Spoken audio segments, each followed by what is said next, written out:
Baghdad کے ایک درویش عالم تھے، تو وہ جب بھی نماز پڑھاتے نا تو کسی تاجر کی 2 بیویوں کے بارے میں دعا مانگتے.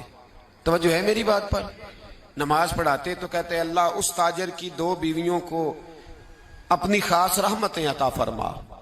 ایک دن لوگ ان کے گرد اکٹھے ہو گئے، کہنے لگے بابا جی بتائیں تو صحیح وہ بیویاں کون تھی جن کے لیے آپ دعا مانگتے؟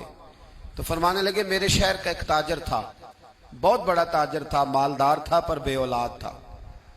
اسے بغداد سے ملک شام جانا پڑتا تھا تجارت کرنے، اور کئی مہینے اسے شام کے ملک میں رہنا پڑتا تھا. اس نے اس طرح کیا کہ وہاں بھی ایک شادی کر لی. توجہ ہے نا میری بات پر؟ کیا کر لیا اس نے؟ دوسری شادی کرنا مرد کے لیے جائز ہے، تیسری کرنا بھی، چوتھی کرنا بھی بیک وقت، مگر اگر انصاف کر سکے تو. اگر چاروں میں ہم نہ آدھا مسئلہ سنتے ہیں اور آدھا ہی بیان کرتے ہیں. اگر انصاف نہ کر سکے پھر اس کے لیے 4 جائز، پھر وہ ایک ہی رکھے گا. تو عزیز دوست دوسرا نکاح کر لیا، شادی ہو گئی. اب وہ وہاں کچھ زیادہ وقت گزارنے لگا، مالدار آدمی تھا، بیوی کو مکان بھی لے کے دے دیا. اب وہ دیر سے آتا واپس، اور جب آتا بھی تو اس کے وہ والے انداز نہ ہوتے جو پہلے ہوا کرتے تھے. اب بیوی سے بڑا جاسوس بھی کوئی نہیں ہوتا، اس کو تو پہلے پتہ چل جاتا ہے کہ ماجرا کیا ہے، اسے بڑی خبر ہوتی ہے. تو اس نے محسوس کر لیا کہ بدلے بدلے سے میری سرکار نظر آتے. وہ کہنے لگی اب کہ جب آتا جاتا ہے تو اس کے حالات کچھ بدلے بدلے سے ہیں، ماحول کچھ اور ہے. اس نے ایک بوڑھا آدمی جو اس کا عزیز بھی تھا اور سمجھدار بھی تھا اس کو تیار کیا. کہنے لگی اب کہ جب ملک کے شام جائے نا تو اس کا پیچھا کرنا اور خبر کرنا کہ کہاں رہتا ہے، کہاں جاتا ہے، کیا کرتا ہے. وہ بوڑھے بزرگ جو تھے وہ خاتون کے کہنے پر کچھ اس نے کرایہ بھی دیا.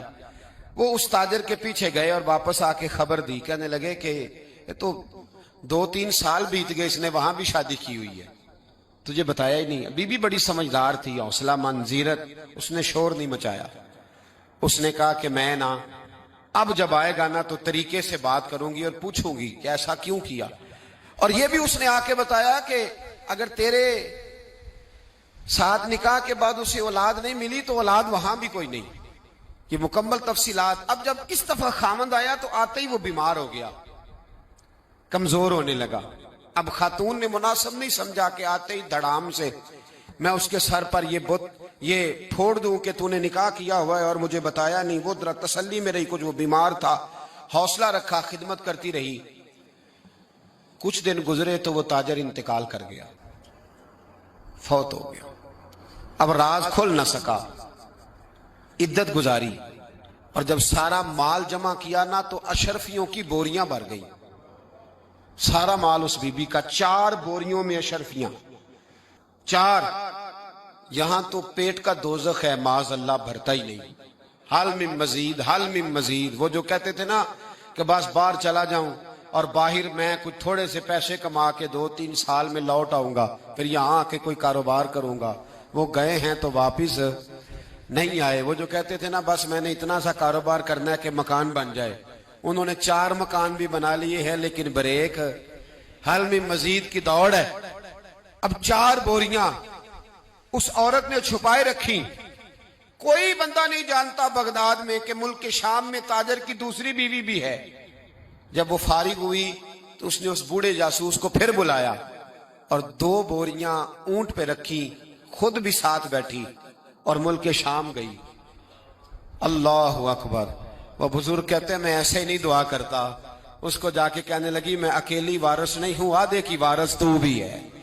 میں اکیلی وارث نہیں، یہ تقسیم وراثت ہے، آدھی کی وارث تو بھی ہے. تو رکھ اپنے پیسے، مجھے پتا ہے اس نے نکاح کیا تھا پر مجھے بتایا نہیں تھا، تو رکھ اپنے پیسے، میں تجھے دے رہی ہوں، آدھے تیرے ہیں آدھے میرے ہیں. اس نے نظر اٹھائی تو رو پڑی، کہنے لگی نہیں اب یہ سارے تیرے ہی ہیں. اگر تو اللہ سے ڈرتی ہے تو میں بھی رب سے ڈرتی ہوں. اگر تو مصطفیٰ کریم کا کلمہ پڑھتی ہے تو میں بھی اسی نبی کی ماننے والی ہوں. کہا بات کیا ہے، میرا کیوں ہے سارا؟ تو وہ خاتون کہنے لگی وہ 2-3 سال سے میرے ساتھ نکاح تھا اور اس نے بتایا تھا مجھے کہ میری بیوی بھی ہے، اور میں غریب تھی تو میرے والدین کو بھی بتایا تھا کہ میری دوسری شادی ہے. یہ مکان اس نے مجھے لے کے دیا تھا. میرے تمام اخراجات وہ پورے کرتا تھا, نانو نفقہ کا خیال رکھتا تھا. لیکن اب کہ جب وہ آیا تو وہ بیمار تھا. اس نے مجھے بتایا کہ مجھے طبیب نے بتایا ہے کہ میں شدید بیمار ہوں, شاید بچ نہ سکوں. تو کہنے لگی وہ مجھے کئی لاکھ روپے بھی دے گیا اور جاتے دفعہ مجھے طلاق بھی دے گیا, فارغ کر گیا. کہنے لگا تو جہاں چاہے میرے بعد نکاح کر سکتی ہے. اور کہنے لگا میں چاہتا تھا پہلی بیوی کو بتا دوں, موقع نہیں بنا اور اس کا دل نہ ٹوٹے, بتا نہیں پایا. لہذا وہ مجھے ڈھیر سارے پیسے دے چکا ہے, سارا میرا حصہ مجھے پہلے سے دے چکا ہے. میری بہن اب یہ 4 بوریوں میں سے 2 میری نہیں بلکہ 4 کی 4 ہی تیری ہے, تو ہی اس کی حقدار ہے. تو بزرگ کہتے ہیں مجھے بتاؤ جن کے اندر اس قسم کے تقوی کی جھلک ہو ان کے لیے ہر نماز کے بعد دعا مانگنی چاہیے کہ نہیں مانگنی چاہیے؟ ہر نماز کے بعد. ہمارے ہاں حل میں مزید ہے, میرا حصہ زیادہ ہے, میرا حصہ زیادہ ہے, مجھے زیادہ مل جائے.